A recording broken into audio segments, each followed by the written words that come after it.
Okay, thanks for your patience. We're all set. Thank you for all taking time to come out on a warm, wonderful evening. Give up a chance to go to the beach or get some other time. Okay, I'm Ed Fitzgerald. I'm Executive Director of the Quincy Historical Society, and I want to welcome you here tonight. This is a program really organized by the Department of Quincy Department of Planning and Community Development and by the Board of Cemetery Managers. And we're going to hear a report on the very significant work that's been done to conserve the gravestones of Hancock Cemetery. I'm going to just plug a few things to let you know about some other upcoming events, both here and around town that are of historical interest. We're coming up on an absolute cornucopia of history events this weekend. On Saturday, we are going to, through the Environmental Treasures Program of the Fire Department, we're going to do a walking tour of Hancock Cemetery. We won't be looking at the conservation aspect, we'll be looking more at the art of the gravestone designs over time, and also sort of telling the stories of some of the notable people that are buried in there. So that begins at 10 a.m. and it is meeting at the cemetery. It's supposed to be good weather by then. If not, the rain date will be 2 p.m. on Sunday, okay? But we meet at the cemetery. Meanwhile, there's a whole bunch of other things going on this weekend around town. The Adams National Historical Park, the Abigail Adams Homestead, and First Parish Church of Weymouth are getting together to celebrate John and Abigail's 250th wedding anniversary, Friday through Sunday. So there's a reenactment on Friday, there's a symposium on Saturday, and then there is a concert of the original piece of music based on John and Abigail's letters at the Carriage House on Saturday afternoon, and then there is a special service on Sunday at the Weymouth First Church. There are leaflets available on that at the outside. Also, if you didn't already feel overwhelmed by choices between the cemetery and wedding celebrations and anniversaries, and by the way, you don't have to bring a gift. But there is also down at Canyon Park on Saturday morning a walk to examine the Native American site with the CDC, Department of Conservation and Recreation, and with the Broad Meadows History Girls, who have been making a fair amount of news lately with their work to get the past pesticide recognized. So that, I think, is also a 10 on Saturday. So you can take your choice. You've got a whole bunch of things to go to this weekend. Then next week, don't forget, is John Adams' birthday. Memorial service at noon at First Parish Church on Thursday, and then Thursday night, we're having another program here. This one in conjunction with the Scottish Charitable Association and the St. Andrew's Society. We're going to have Julie Winch, who is a professor at UMass Boston. And although I haven't met her, I've been emailing her, and she seems to be a very witty person, so I'm looking forward to this.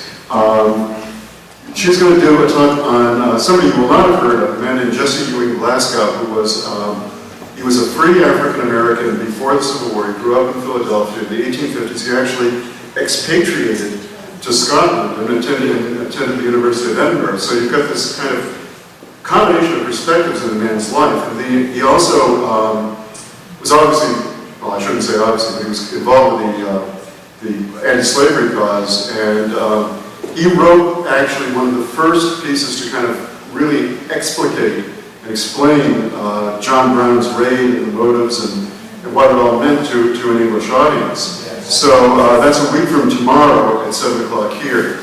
Then we've got a whole bunch of other things coming up during the fall, which I won't go into, but we do have, if you're not a member, as Mr. Ritchie is about to tell you, you should become a member. But there is also a handout sheet, there's several copies in the lobby, listing our full fall schedule. So there's a lot going on. But right now, we're going to turn our attention to Hancock Cemetery. This project began at the level of the Quincy Historical Commission. And I'd like to begin the program by turning it over to the chair of the Historical Commission, and coincidentally the treasurer of the Historical Society, Tony Ritchie.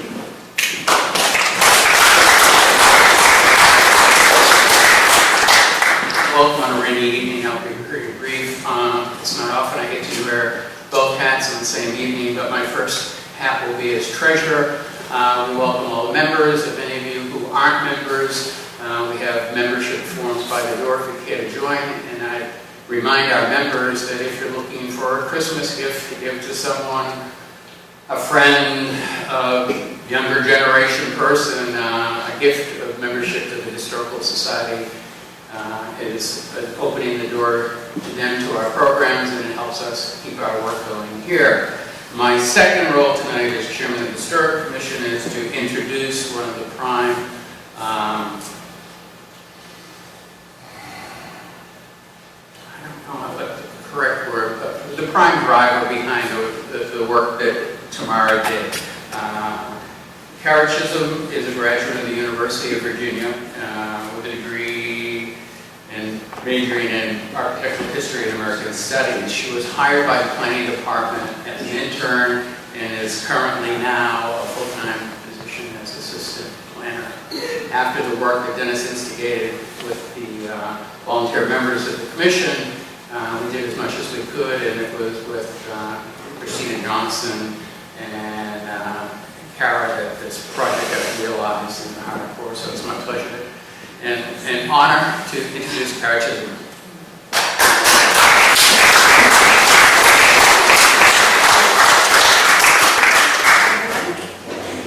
Thank you for the intro. I don't think I've ever really been introduced to something like this, so I feel very special. So I'm really excited to be. I'm really excited to be here with you guys tonight to share the work that we've been doing on the cemetery the last year. I've been involved in it, like Tony sort of alluded to, for about a year and a half, and it's hard to believe it's been that long, but we applied for Massachusetts Historic Commission money about a year and a half ago. So, yeah, so I'm so glad that I can share our work, and I love hearing about these things. So even though I've worked with Ta Mara for 6 months closely, it doesn't get old to hear about the things that she's worked on in the cemetery. And as you know, this is a night marking the end of the first phase of the restoration project of the Hancock Cemetery. And the project entailed restoration, resetting, and treatment of over 260 grave markers, which is a pretty significant project. So it's a wonderful asset to the city, a cultural and historic asset that I think deserves a little more recognition than we give it, and we're glad to help out with that. And just a few fun facts that some of you might know. It was the original resting place of the presidents John and John Quincy Adams and their wives. It was used as pasture land for livestock before John Quincy Adams bought it and gave it to the city. And today it provides a record to Quincy residents of what life was like in the city hundreds of years ago. So I'll turn it over now to my boss, Planning Director Dennis Harrington, who I think got this whole effort started maybe 4 or 5 years ago.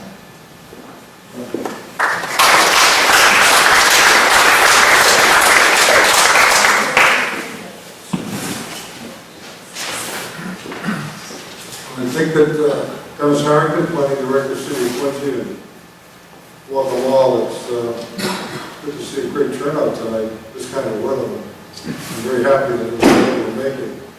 I have the good fortune of being the person who hired Kara and Christina for the planning department. Christina is down there on the side. The planning department had a significant role here, but of course, the role was one that was played with partners, the Historical Society, the Historical Commission, Tony Ricci,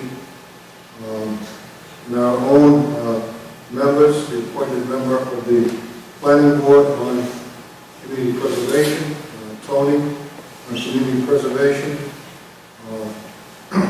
the Park Department, Cemetery Department, both the board managers. These are the groups that made this happen. We will take credit to the administration, Tony and his members helped with the initial application a great deal.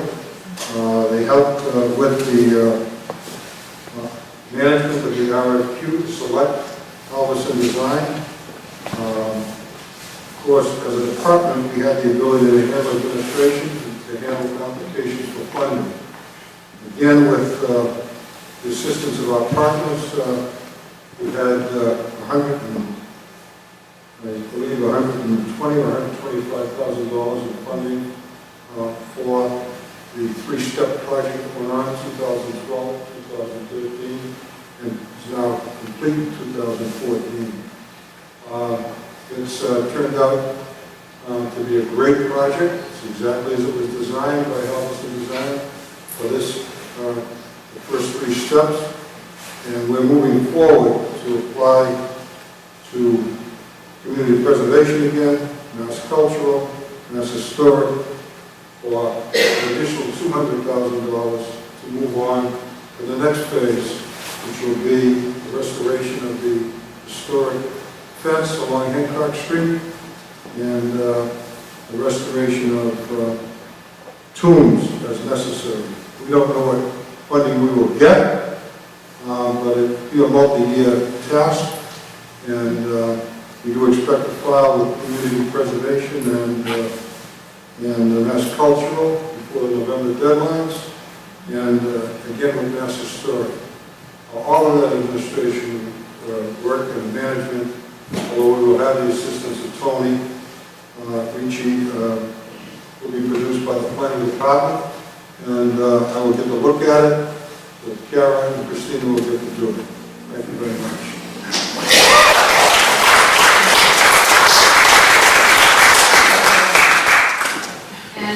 One last person to acknowledge before we turn it over to the meat of the presentation is Chris Masai, the Executive Director of the Parks and Recreation Department, which oversees the cemetery department. Thanks. Good evening, everybody, and thank you so much for being here. Thank you, Kara, Dennis, and Christina for all the work that you've done. It's a really wonderful project. There's no two ways about it. On behalf of the mayor, I always share this story with people. My wife is from Issaquah, Washington, and Issaquah, Washington welcomes people to historic downtown Issaquah. Historic downtown Issaquah has a caboose from a train in it, and that's about it. And I always joke with my wife, I say, well, look at this sign, look at that sign, look at where we are here in Quincy. We don't have to pretend that we have fantastic, interesting, integral history to the United States of America here in our city. We really do. What happened here was really important. And it's so vital that we maintain these assets. I suppose there's two schools of thought. One would be that you can allow these assets to degrade and say that's what the natural state of these things might be. The other would be, no, we need to preserve these things because cemeteries tell a story. Paul Hennessy from the cemetery department is here. Our cemeteries, we have 6 cemeteries that we maintain as a cemetery department here in Quincy. They offer such a great lesson to everybody in the city to learn about what Quincy was all about in the colonial period, through the Industrial Revolution, and to the 20th century. So it's so valuable that we are indeed preserving these things. And this project came out so well. I'm sure anybody who comes here, anyone from out of town who might not know the story, anybody from in Quincy who probably has never been to these sites, I know we're all guilty of that as locals. We don't necessarily take advantage of these things. What a great asset we have. And thank you so much to everybody who made it happen.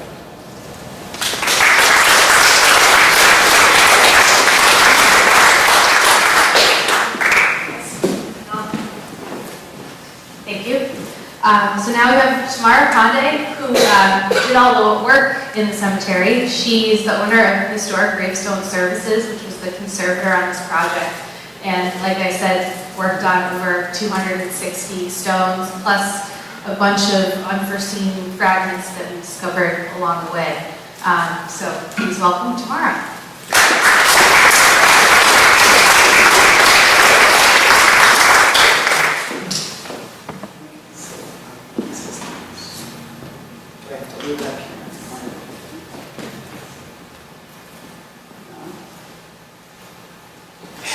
Oh, of course, Okay, that's the goal again.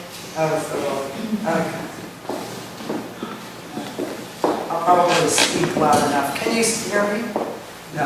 Oh, Microphone should come up too. Yeah. okay. Area. So, as she said, I'm a Gravestone conservator. I have my own company. I've been doing this for over 15 years. I live out in New Salem in the middle of Massachusetts, so it was quite a trip out here tonight in the rain. So what is Gravestone conservation? This is actually a monument that's in Lexington, Kentucky. So it's not just, little gravestones that we work on, sculpture, mausoleums, all kinds of things. This is something you might see in Greece. So it's not just gravestones, and it's not a rock I'm working on. It's actual artwork. And we follow the same things that art conservation follows. Number one rule, do no harm. If it's done, it's got to be reversible. You can't do things that are not undoable. We preserve, conserve, restore. We follow the Secretary of the Interior's standards for artistic artworks, and usually we belong to American Institute of Conservation, which has ethics that we follow how to deal with these pieces because they are artworks. But what do I do in the cemetery? I reset the stones, I repair broken stones, sometimes I need to create a new base, sometimes I need to fill in missing sections. And I have the greatest office to work at. Usually it's a colonial cemetery. It consists of mostly single graves. These aren't usually family plots. You kind of went in when you went in, wherever you were. There's sort of a random pattern to it, not always in straight lines. Maybe there was a big rock, so they moved Aunt Bessie over 3 feet and north 2. They're usually tablet stones, as we refer to it, just a tablet that sticks down in the ground straight, no base or anything. They're made out of local material, slate, schist, granite, sandstone. Excuse me. And the symbolism starts with the death head. It goes in through the soul effigy and into portraits and things. And these were usually associated with a meeting house. And that's what we find in Quincy to start with. That kind of random pattern. Usually the stones would be facing west. You would have a headstone and a footstone. The body would be laid out in between. And the writing is on the outside of you. You're never standing on the body to read the stone. So the stone would be facing west because the body's got to face east for on Judgment Day to rise up with the rising sun. But in Quincy we discovered they kind of move things around a little bit. It's really touching. So here's the death head, sometimes with wings, sometimes without.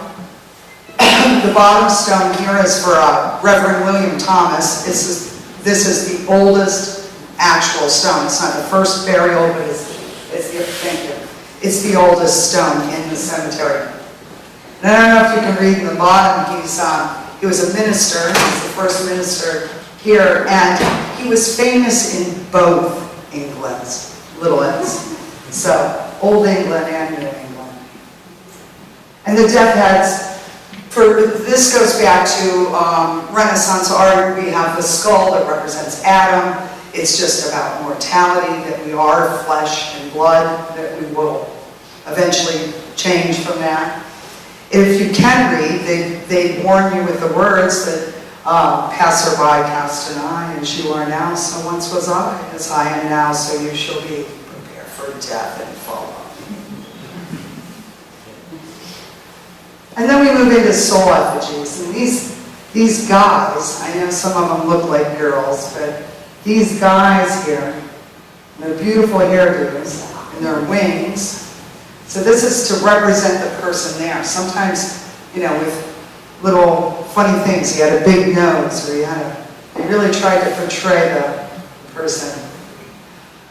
The guys a lot of times will have wings. The women, not so much.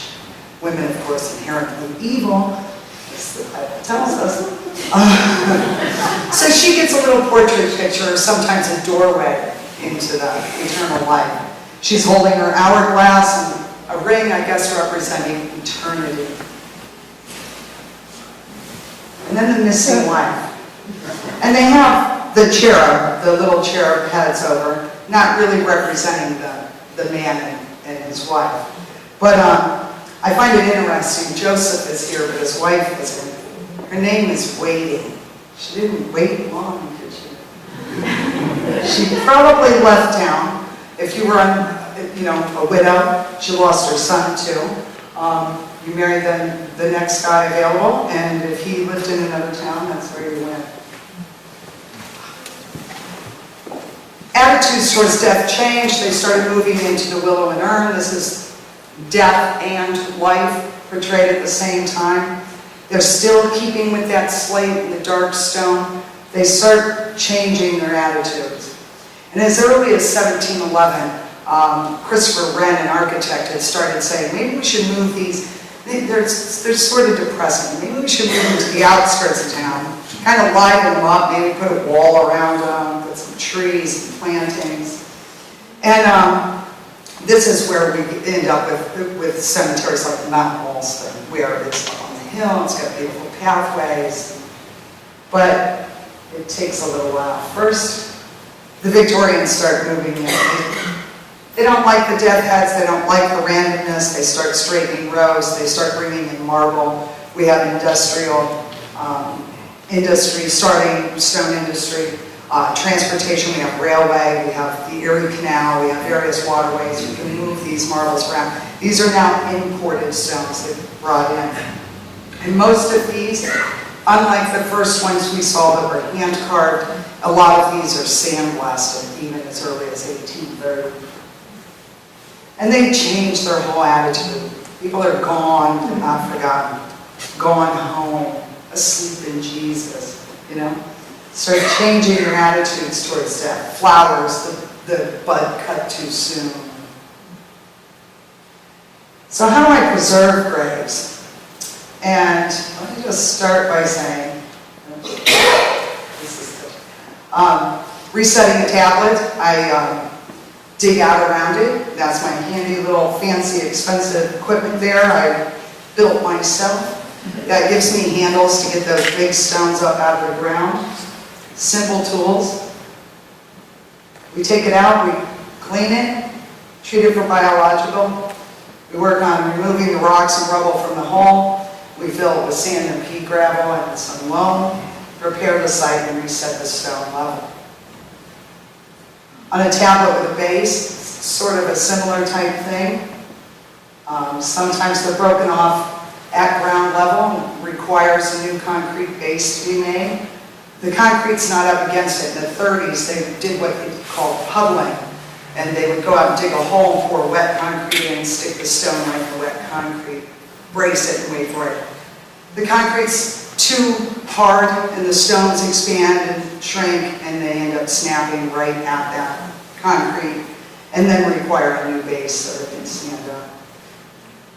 So this is a tablet with base, before and after here. Broken, just needed to reset the bottom, put the top back on. I can't get this to go on. Sorry. Above ground monuments like this just sit up on the ground. So we take those apart, clean them all up, remove pins if necessary, and mortar them back together. Fixing broken stones. When I first met this stone, and you can see the little flag holder, I at first called it the unknown veteran, but lo and behold, it was Susan B, so I don't think she was a veteran. But I use restoration mortar, same thing in Greece or somewhere to restore these sculptures. We clean the area, put on it's called John, restoration mortar, put the mortar on, connect the pieces together, and voila, Susan's back together. This is, and I'm just going to go through some before and afters here. This is Miss Harriet Blake. This was a 3-part monument. We had to remove the pins, mortar it back together, set it erect.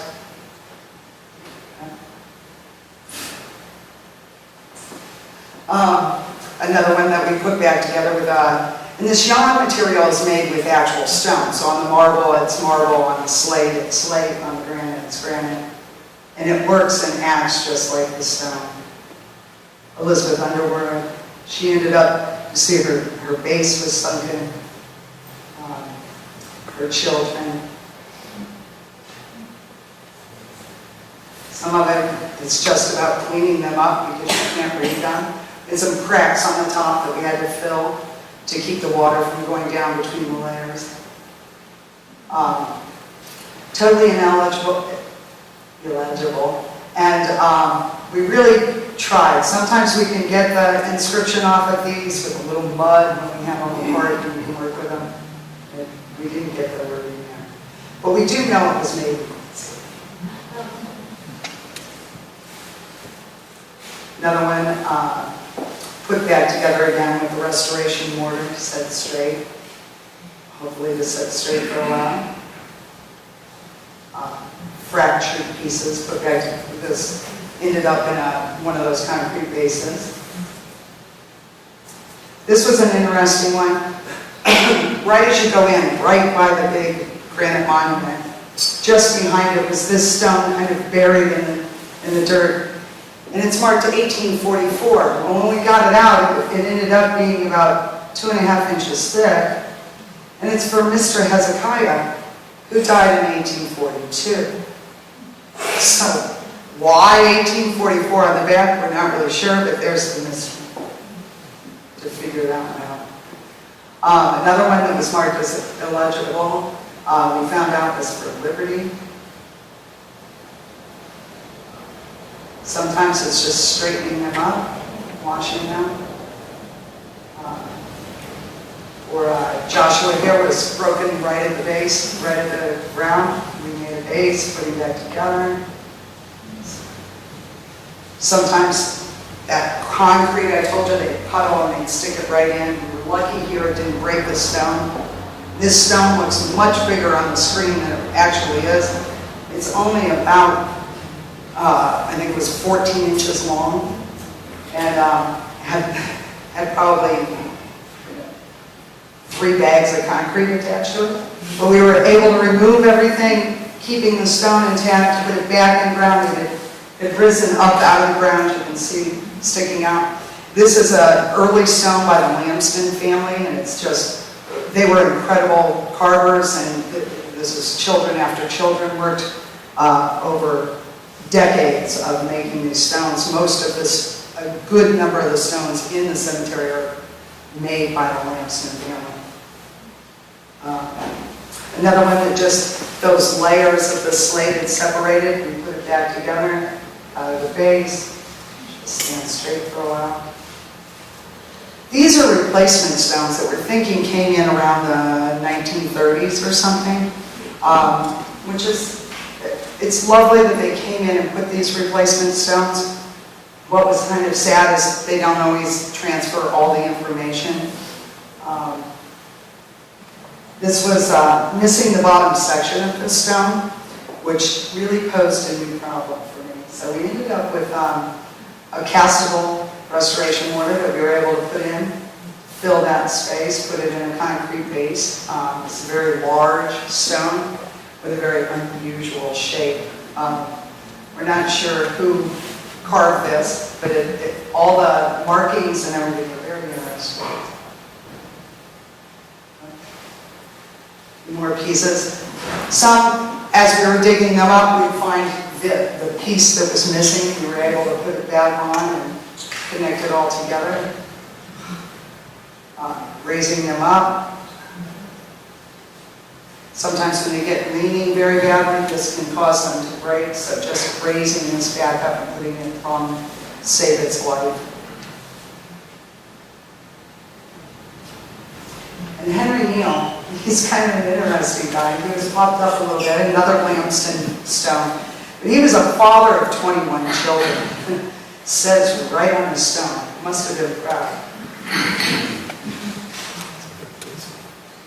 Miss Phoebe, these, I don't know if you can tell, they were just fragments buried into the ground that we were able to put back together. This one posed a little problem, because if you look real close, bottom section of this stone, the writing is upside down. I was like, okay, well that's odd. I know it doesn't go with this stone. No, it's part of the stone next to it that had completely sunken underground. So both bottom sections were brought up out of the ground and both top sections connected.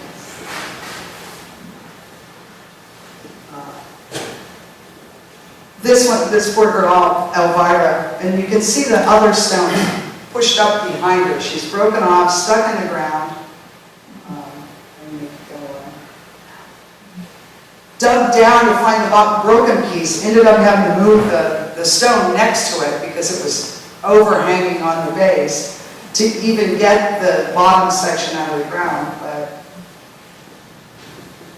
found two parts and put them back together.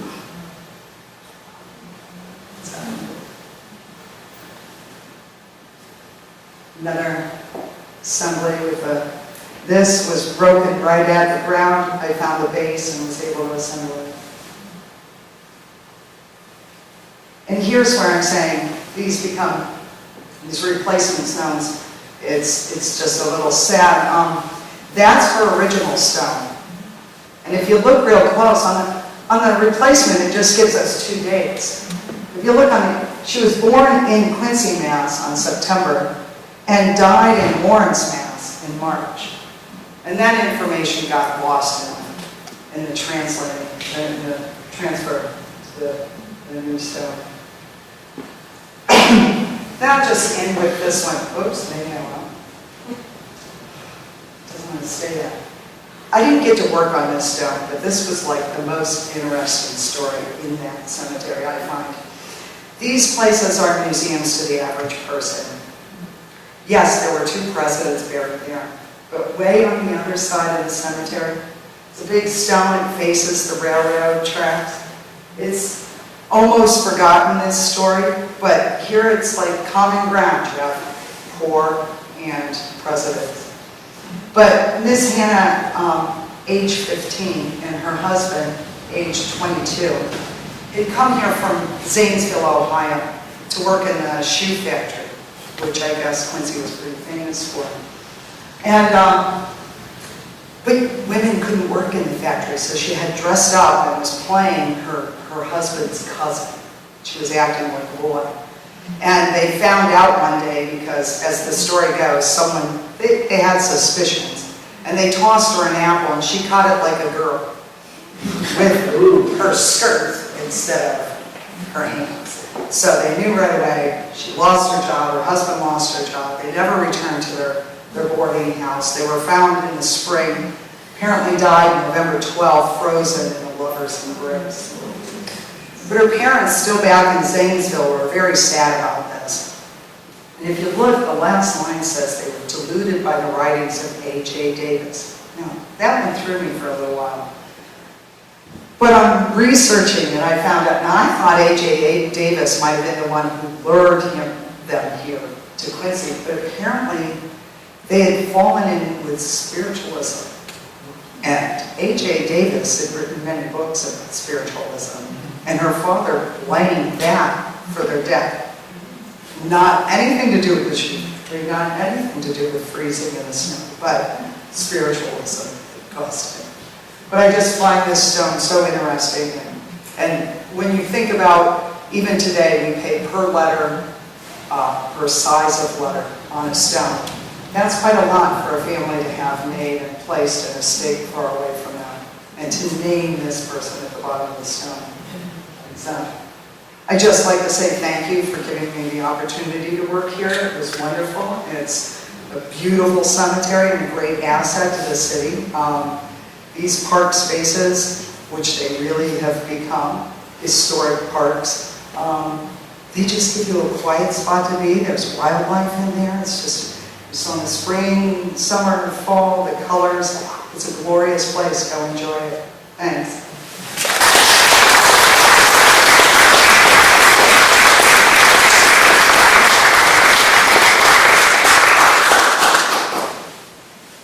have any questions or comments about the project? Yes. I feel this is kind of a weird question. I hadn't realized you dug up, some of the cemetery to get to the pieces. Do you ever come across bones or? No. Right now, we bury people in concrete vaults, and the size of the grave is 4 feet wide, 9 feet long. They go about 5 feet deep. Then they put your vault in, you have which is 3 feet high. You probably have 2 feet of dirt. These guys, the graves were 3 feet wide, 7 feet long, and 7 feet underground. You had about a 1 foot high wooden pine box, so you were 6 feet underground. I probably go down 40 inches max. And I saw your hand first. Go ahead. So if you have a partial inscription, how do you restore that? Do you just leave it as is? well, if we have any photographs or information from before, then we can fill in that information. But usually it's left blank if I'm filling a missing section of the stone. The standards, the historic standards by the Secretary of the Interior is that the restoration should show, it shouldn't, the conservation should show. It shouldn't look totally restored to new, it shouldn't look like new. I don't re-engrave any of the stones either. When John Quincy Adams bought the land, there were some graves there already. Well, I'm going to guess, because Yeah. there was, his great-grandfather was buried there in 1646, right? So, No relation, but yeah. yeah, that was before him, so. Dates back to the 1630s cemetery. Have you ever soaked the stones in oil or apply anything to them? No. I do clean them with a biocide to get off lichens and things like that, but mainly I only use water. It's not advised to put any sealants or anything like that because it usually traps the moisture inside and then the stone just kind of deteriorates from the inside. Yes. On one of your slides, you showed a marker stone, I think it was Shepley or Shipley, and to the left, there was the original stone, is that? Right. So, is it the marker stone that's in the cemetery? They're both in the cemetery. Oh, okay. And in fact, during this project, Kara and I went into the receiving vault in the cemetery, which is usually where you would be put in the wintertime until the ground thawed and they could bury you. And of course, there's no one in there now. There were a lot of stones, a few stone fragments and things. And we found one of the replacement stones for Deacon Moses Payne. And his original stone was still in place. And we were like, well, here's this beautiful stone sitting in. So we went ahead and put that right next to his old stone in the way that Betsy's is next to her old stone. But a lot of them, they're missing their original stones. So, you have a question? I'd like Kara to tell the story. Kara was instrumental in getting the Mass Historic Grant, and one of the requirements of the application was proof of ownership of the cemetery. Kara, you want to tell us what you did? Sure. Question? Oh, so the question was, can you tell the story of how you proved ownership for the Mass Historic application that we had to submit in March of 2013? One of the requirements was to prove that the person submitting the application actually owned what they were trying to use the money for. So we were applying for money for the cemetery. We knew that the city owned it, but couldn't find any record. No one knew where the deed was or any sort of like legal document that showed that the city owned the property. So So I went in the process of doing this. It's one of my most exciting days of my job. I snuck out on my lunch break because we had already had the solicitor's office write like official document saying this is what the property is, this is why we own it, or I don't know exactly what they did. But anyway, I snuck out to the Norfolk Registry of Deeds and looked up the owners. So we knew that it was from John Quincy Adams because I had done research, and he had banded together with a group of concerned citizens to purchase the land from the Basie family who had owned it. So it had been a privately owned burial ground for many years until, like I said, John Quincy Adams bought it. So it was right where it was supposed to be in the Registry of Deeds. I found it by looking at the grantees index under Quincy, grantees, yep, City of Quincy, or Town of Quincy at the time, and went and found it, and it was a handwritten deed saying John Quincy Adams, like John Boylston, and all these people hereby give the city or Town of Quincy ownership, but under the condition that they no longer have livestock grazing through the cemetery, which apparently was a problem. Because all those goats were kicking over the stones or something. And they forever had to fence it in to prevent all the animals from coming in and messing it up. So that was a fun day. Yeah. You've told us that the cemetery was used from the 1630s till when? I don't know the exact time. It was mid-19th century.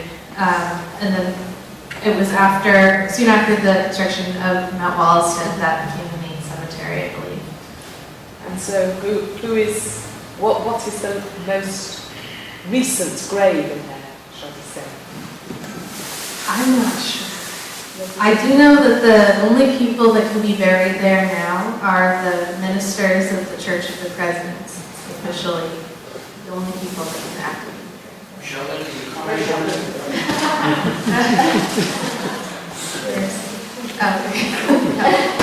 He might go there. Reverend Bennett might go there. Just checking out my real estate.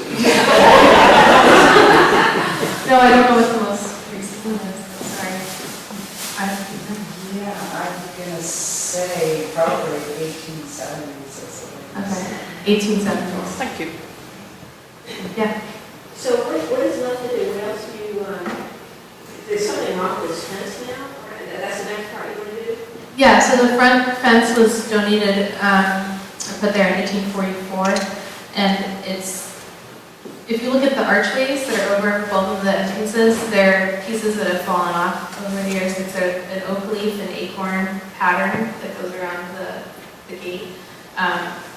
Several of those have come off, and there are urn decorations at the top of the pickets along the fence that's facing Hancock Street, and several of those are gone too. So we hope to get the funding to take off the lead paint that's on there now, replace it with a fresh coat of paint, and have a foundry make the missing urns and the missing oak leaves and replace them, stabilize the fence for the future. Tony? So in addition to Kara's answer on the fence, the master plan was done with the initial CPC grant by Halverson. He gave a whole shopping list of things that had to be done. The work that Ta Mara did was the first 3 categories of gravestones. We have a category of fence, both the front and rear fence, which is less historic than anything else, but needs attention. And then there's tree work. Next in line, if I can remember correctly, is the tomb work. A lot of the tombs, which are basically granite and granite slabs covered with earth, need some consolidation. So that's pretty important. And then there's just the regular work of, originally there were no trees there. The trees are sort of volunteers or things that have grown up. And some of them are more appropriate. So the report actually did a survey of all the trees and listed a number of trees which should come down. Some of them are interfering with the tombs. And then the walkways are a later addition, and they're narrow, they're not conducive to the American with Disabilities Act, so somewhere along the way it'd be good to redo the paths to make them accessible. So that's basically the whole shop.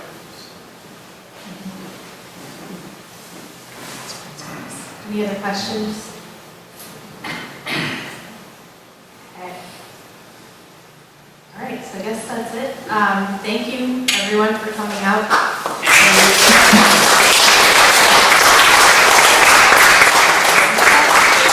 I think Dr. Ed has some, Yeah, there's some cookies and some. Oh, there's cookies and cider of the front area, hall. Okay, go check out the cemetery on Saturday.